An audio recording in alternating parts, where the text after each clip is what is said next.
오늘 말씀의 제목은 그의 아들에게 입맞추라입니다. 그의 아들에게 입맞추라.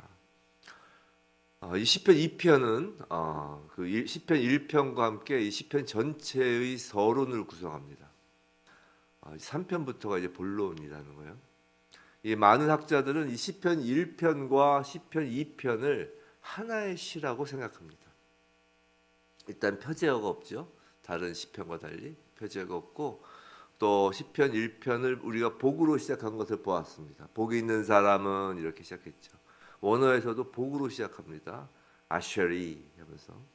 그리고 이제 시편 2편 그 맨 마지막이 어떻게 끝나나요? 모든 사람은 다 복이 있도다. 여호와께 피하는 모든 사람 다 복이 있도다 해서 복으로 또 끝냅니다. 즉 복으로 시작해서 복으로 끝냅니다. 이 복으로 둘러싸여 담긴 개인의 인생과 또 인류의 역사를 노래하는 것입니다. 시편 2편은 대표적으로 예수님을 예표하는 시편으로 유명합니다. 결국 복의 끝은 예수 그리스도라는 것이죠. 복의 마무리는 여호와께 피하는 모든 사람입니다. 즉 예수 안에 있는 모든 사람입니다. 자, 시편 1편 말씀에서 어제 저희가 눈이 많이 와서 오셨는데 그저께 본 말씀이죠. 시편 1편 말씀에서 그런 얘기를 했었습니다. 기억나실까 모르겠지만 하나님은 사람에게 복 주시기를 원하신다라고 하였습니다. 창세기에서도 인간을 창조하시고 인간에게 처음 하신 것이 복이 있으라라는 것이었습니다. 복을 주신 것이었죠. 그리고 예수님께서도 산상순 첫 일성이 마카리오스 복이 있을지어다라는 축복 선언으로 시작했다고 말씀드렸습니다. 즉 하나님의 첫 창세기나 예수님의 재림으로 예수님의 초림 때 첫 산상순의 말씀이나 다 복으로 시작합니다. 시편 역시 복으로 시작합니다. 하나님은 복 주시기를 원하십니다. 하나님은 사람의 행복을 원하십니다. 근데 일부 특정한 사람들만 주시고자 하는 것이 아닙니다. 모든 사람입니다. 모든 사람. 어렵지 않습니다. 하나님께 피하기만 하면 되는 것입니다. 모든 사람인데 하나님께 피하는 사람을 얘기하는 거예요. 성도 여러분, 복음은 어렵지 않습니다. 예수를 믿기만 하면 됩니다. 결코 복잡하지 않습니다. 하나님의 아들 독생자 예수 그리스도를 믿고 그에게 엎드려 입맞추기만 하면 됩니다. 복잡한 교리가 아닙니다. 오늘 아들에게 입맞추라라는 그 시편의 말씀 안에서 우린 실제로 아들의 발에 입을 맞춘 한 여인이 떠오릅니다. 이 복음은 실제입니다. 추상적인 것이 아닙니다. 아들의 발에 입을 맞춘 한 여인이 있었어요. 실제로. 예수 앞에 나아가 눈물로 예수의 발을 씻기고 머리카락으로 닦고 향유를 발에 부은 한 여인이 있었습니다. 성도 여러분, 복음은 이론이 아닙니다. 아들의 발에 입을 맞추는 한 여인의 마음이고 그 여인의 감정이며 그 여인의 행동입니다. 우리의 주님이십니다. 우리의 왕이십니다. 하나님의 사랑하는 아들이십니다. 우리를 위해 십자가에서 못 박히신 분입니다. 부활하셔서 전 우주의 권세를 갖고 하늘 보좌 우편에 앉으신 분입니다. 시인의 마음속에 그분은 멀리 있는 분이 아닙니다. 향유를 부은 여인의 마음속에 이미 그분은 주님으로 앉아 계신 것입니다. 그럼 우리는 어떠한가요? 그 아들에게 입맞추는 그 황홀한 감격이 내 삶 속에 있나요? 이 새벽에 하나님 앞에 나와 그 아들의 발 위에 향유를 뿌리고 입맞추는 그 황홀한 감격이 이 새벽마다 있나요? 주일마다 있나요? 우리의 인생이란 다락방에서 과연 옥합의 그 향유 기름의 그 나드 향유 기름의 그 아름다운 냄새가 나고 있나요? 그 여인처럼 향유를 가지고 주님 앞에 나가 우리의 눈물을 흘리고 향유를 붓는 그렇게 깊이 예수를 만나고 있나요? 정말 우리의 인생 여정이, 신앙 여정이 아들 앞에 엎드려 발에 입을 맞추는 그 경외함으로 가득 찼으면 좋겠습니다. 이 새벽이 바로 아들에게 입맞춤하는 시간이길 주님의 이름으로 축원합니다. 누가복음 19장 14절에 예수님께서 그렇게 말씀하셨어요. 세상 사람들이 우리는 이 사람이 우리의 왕됨을 원치 아니하나이다 라며 예수님을 거부하고 대적할 것이라고 말씀하셨습니다. 그렇게 타락한 인류는 하나님의 통치, 예수 그리스도의 통치를 거부합니다. 그 이유는 3절에 나와요. 3절, 맨 것을 끊고 결박을 벗어버리자. 즉 하나님의 통제, 하나님의 통치를 거부하고 지금 군왕과 관원이 나오죠. 자신들이 군왕되고 관원되어서 쭉 영원히 살고 싶은 것입니다. 그래서 하나님의 통치, 예수의 통치를 거부해요. 특별히 세상 나라에서 부유하면 부유할수록, 강하면 강할수록, 높으면 높을수록 더욱 하나님 없는 세상에서 마음껏 살고 싶어합니다.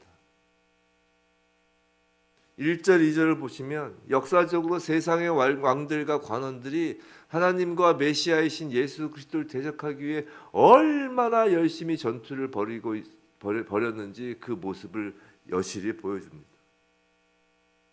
그리고 그 역사는 지금도 계속되는 것이에요. 아니 이전보다 더 치열합니다. 왜냐하면 예수께서 이 땅에 오셨기 때문이에요. 또 부활하셨기 때문이에요. 그래서 이전보다 더 두려운 것입니다. 재림하실 것이 너무나 확실하기 때문에 더 두려운 것이에요. 메시아 한 분을 대적하기 위해서 온 세상이 함께 일어나는 것입니다. 성도 여러분, 이들은 쉽게 물러날 사람들이 아니에요.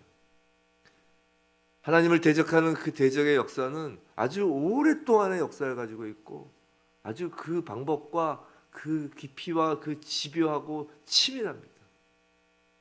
그리고 그 공격은 오늘날 예수 그리스도의 몸된 교회로 집중되는 것이에요.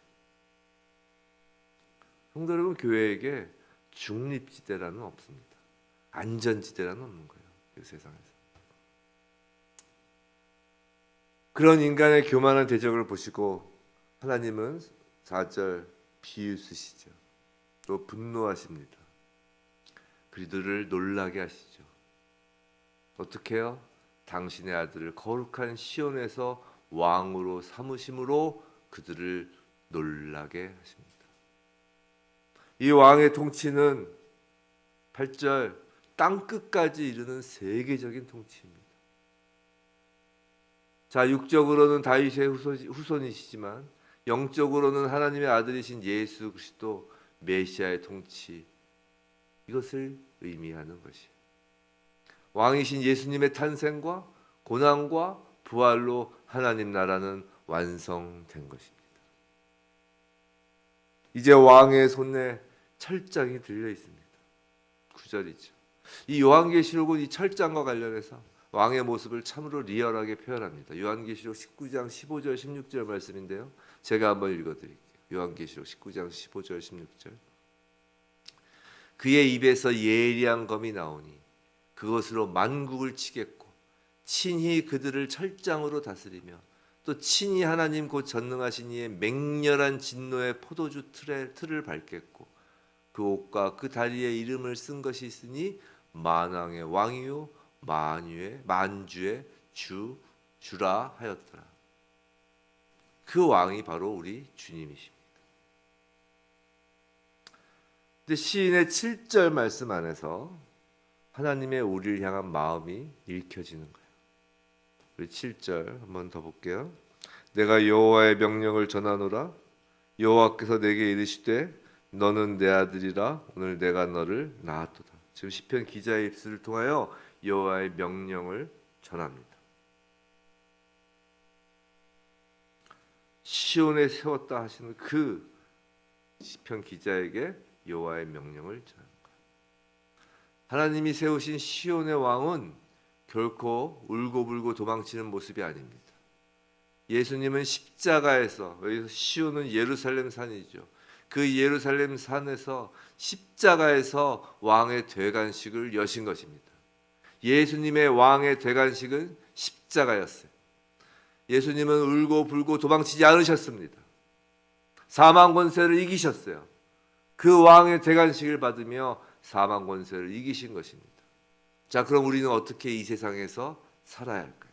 우리를 향한 하나님의 마음은 무엇일까요? 시편을 시작하면서 그런 말씀을 드렸죠. 시편은 하나님을 향한 인간의 마음과 인간을 향한 하나님의 마음이 뒤엉켜 있는 것이죠. 시라는 형식을 통해서 뒤엉켜 있는 것이죠. 오늘 이 편에서 하나님의 마음은 이것입니다. 자, 7절에서 너는 내 아들이라 오늘 내가 너를 낳았도다 라는 표현은 성부 하나님께서 성자 하나님이신 예수님을 창조하셨다는 의미가 아닙니다. 예수님은 창조되신 분이 아니에요. 예수님은 창세 전에 이미 본체적으로 하나님의 아들이십니다. 즉 본질적으로 하나님의 아들이세요. 자, 사도 바울, 그럼 우리는 어떤 하나님의 아들일까요?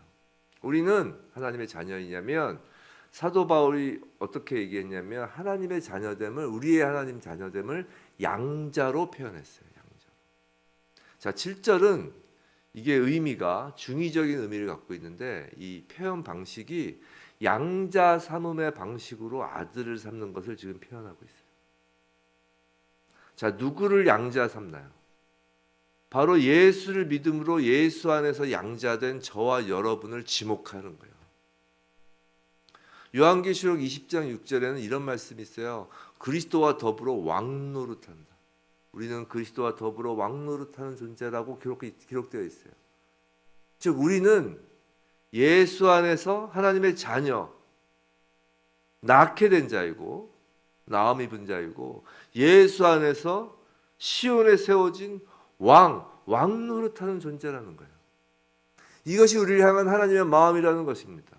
자, 삼위일체의 한 위격이신 예수님은 본질적으로 성자 하나님이시에요. 본질적으로 하나님의 아들이세요.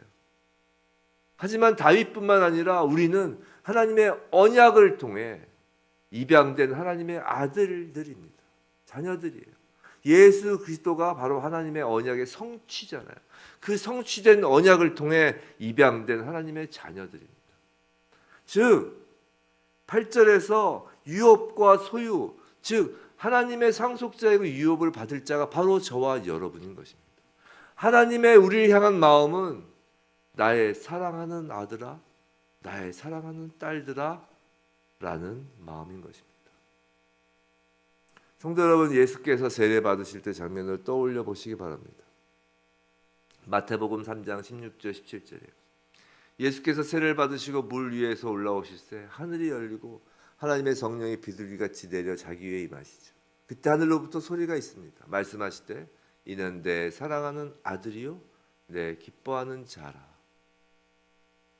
자, 예수님은 하나님이시고 죄가 없으시기에 세례를 받으실 필요가 없었습니다. 그래서 세례 요한이 예수님이 세례 받자고 하니까 제가 어떻게 받습니까? 당신이 저를 세례를 주셔야죠. 이런 얘기까지 했잖아요. 그런데도 불구하고 예수님이 왜 세례를 받으셨을까요?